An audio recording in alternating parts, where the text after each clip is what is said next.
धर्म बड़ा या लक्ष्मी?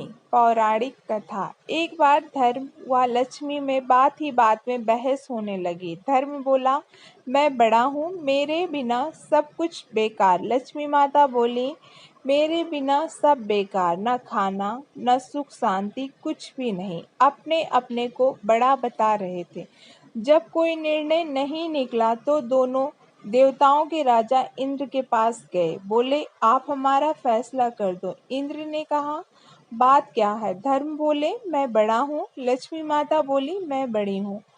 अब आप फैसला करो, कौन बड़ा है? इंद्र बड़े परेशान। यदि माता लक्ष्मी को बड़ा बताता हूँ तो धर्म चला जाएगा, यदि धर्म को बड़ा बता दिया जाए तो लक्ष्मी माता रूठ जाएंगी। उन्होंने बहुत ही समझदारी से निर्णय लिया, क्योंकि वो किसी को नाराज करके अपना नुकसान नहीं कराना चाहते थे। वो बोले, मैं सही गलत का निर्णय नहीं ले पा रहा हूँ। आप लोग पृथ्वीलोक चले जाओ, वहाँ राजा विक्रमादित्य के पास चले जाना, वो सही फैसला करेंगे। वो आप लोगों को धर्म और माता लक्ष्मी पृथ्वी लोक में विक्रमादित्य के पास जा पहुंचे और कहा कि आप मेरा फैसला करो।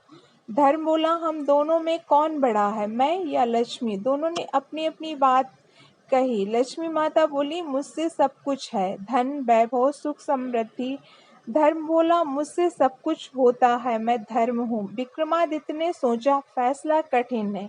यदि माता लक्ष्मी को बड़ा कहा तो धर्म चला जाएगा, यदि धर्म चला गया तो सब कुछ बेकार। धर्म को बड़ा कहा तो लक्ष्मी रूठ जाएंगी। धर्म बड़ा है। बहुत सोच समझकर उन्होंने फैसला किया। जैसे ही कहा, बस उसी समय लक्ष्मी जी चली गई। विक्रमादित्य ये बात जानते थे। उनके पास धीरे धीरे सब चला गया। वो घर से चल दिए। अपने घोड़े में बैठकर वो अपनी बहन के घर को चल दिए। जब वो थोड़ा घर के नजदीक पहुंचे, बहन को उनके सैनिकों ने सूचना दी, आपके भाई आ रहे हैं। बहन ने पूछा, कैसे आ रहे हैं? अकेले?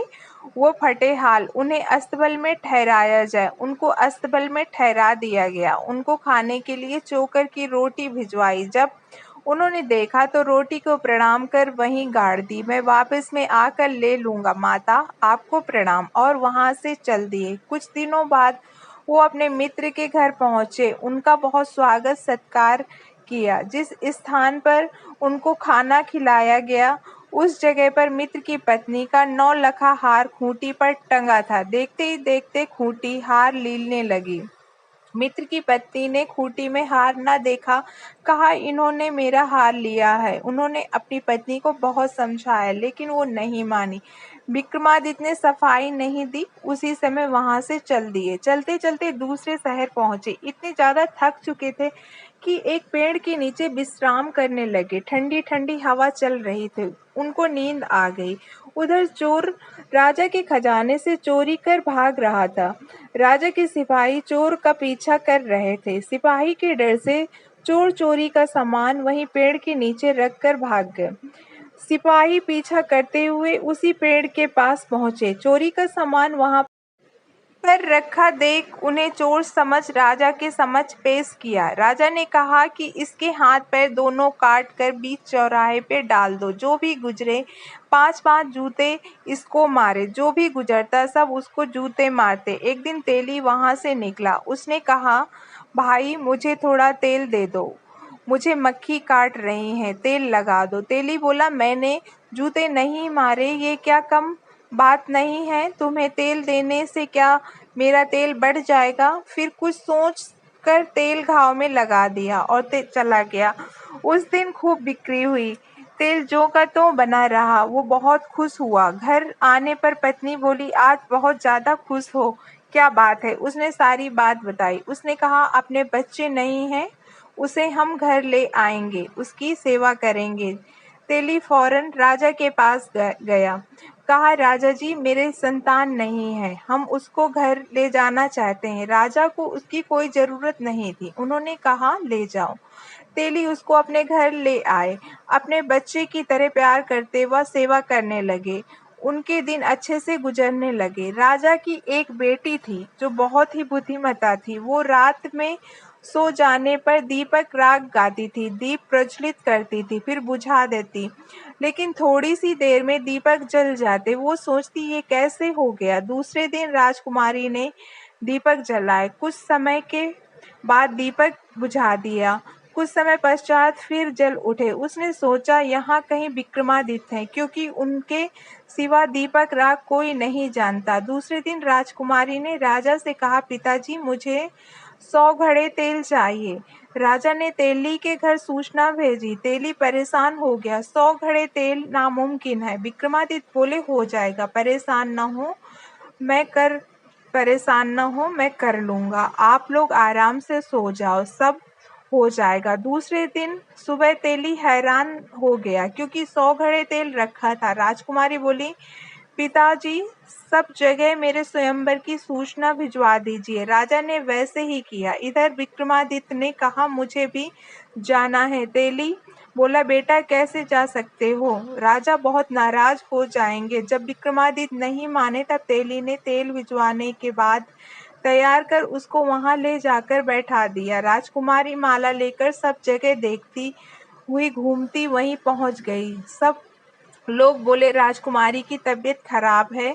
उसको पानी पिलाया गया। फिर माला दी गई और दोबारा घूमती घूमती वहीं जा पहुंची। फिर माला उन्हीं के डाल दी। सब बोले, ये जानबूझकर ऐसा कर रही हैं। उसकी भाभी व भाई बोले, भेज दो।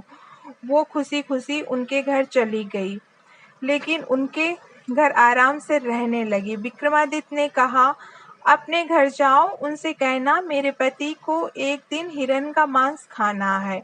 वो अपने पति को इनकार न कर सकी। अपनी माँ के घर गई। भाभियों से बोली, मुझे हिरण का मांस खाने की इच्छा है।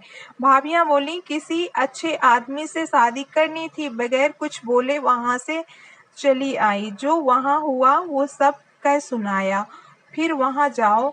अब की बार मेरा घोड़ा व तलवार ले आओ। साथ में मेरा रुमाल ले जाओ। अगर परेशान करें तो रुमाल दिखा देना, आ जाएंगे। राजकुमारी फिर अपने मायके गई। अपने घर पहुंच गई। उनकी भाभियां बोली, ले जाओ तलवार व घोड़ा। भाभियों ने सोचा, इतना खराब घोड़ा, हमें क्या फायदा है। जब राजकुमारी घोड़ा व तलवार लेने पहुंची, घोड़ा मारने लगा। वह तलवार काटने को बढ़ी। उसने तुरंत रुमाल दिखा दिया। वो शांत हो गए। वो उन्हें लेकर वापस लौट आई। दूसरे दिन सुबह विक्रमादित्य ने कहा, मुझे शिकार पर जाना है। वो घोड़े के पास पहुंचे। उसमें बैठ के कोशिश करने लगे। ये देखकर राजकुमारी की आंखों में आंसू आ गए। उसने मुंह दूसरी तरफ करके राजकुमारी के आंसू देख लिए थे, इसलिए घोड़ा दौड़ाते हुए वहां से निकल गए। वहां हिरन व शेर व अनेक जानवरों का शिकार किया। उनकी पूंछ व कान काट लिए और वहीं पर छोड़ दिया। थोड़ी ही देर बाद राजकुमार अपने सैनिकों सहित वहां आए।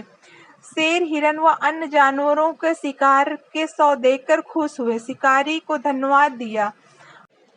अब उनको बहुत प्यास लगी थी। पानी पीने के लिए जो ही गए, वहां उनको एक योगी दिखा। उसने पानी पीने के लिए शर्त रखी। उन लोगों को बहुत प्यास लगी थी। उन लोगों ने शर्त पूछी। योगी ने कहा, पानी जब पियोगे, जब अपने कूलों को चिमटे से दगवाओगे। प्यास से बहुत ज्यादा व्याकुल थे, इसलिए उनकी बात मानने के सिवा कोई और चारा न था। इसलिए अपने को दगवाने के लिए तैयार हो गए। योगी जी से चिमटे से दगवाने के बाद पानी पिया, फिर घर को प्रस्थान किया। इधर विक्रमादित्य घर लौटकर आ गए। राजकुमारी से बोले, अपने घर जाओ। राजकुमारी फिर अपने घर गई। भाभियों ने ताना मारा, आज हिरन के मांस की चाय तुमको यहाँ खींच लाए। हाँ, क्या भाइयों ने हिरन का शिकार किया है? हाँ। क्या आप दिखा सकते हैं? क्यों नहीं, शिकार लाकर दिखाया गया। राजकुमारी बोली, इनके कान व पूंछ कहाँ हैं? अब इन लोगों ने देखा, जानवरों के पूंछ व कान नहीं थे। हाँ, इनके पूंछ कहाँ हैं? तब राजकुमारी ने थैला उनके सामने पलट दिया, जो अपने पति के पास से लाई थी। ये क्या है? इन्होंने शिकार नहीं किया। पूंछ व कान ये हैं। कैसे माना? भाभियां बोली, इनसे पूछो, पानी के बदले कौन सी शर्त पूरी की? इन लोगों ने पैंट उतरवाकर देखे। पैंट उतरवाने पर चिमटों से पट्टे दगे थे।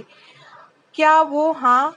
वो योगी मेरे पति विक्रमादित्य है। राजा विक्रमादित्य उन लोगों को बहुत ही ग्लानि हुई। वो लोग राजकुमारी के साथ तेली के घर गए और उनसे माफी मांगने लगे। वो बोले, शर्मिंदा ना हो आप, लोगों का कोई कसूर नहीं है। तेली को पता चला।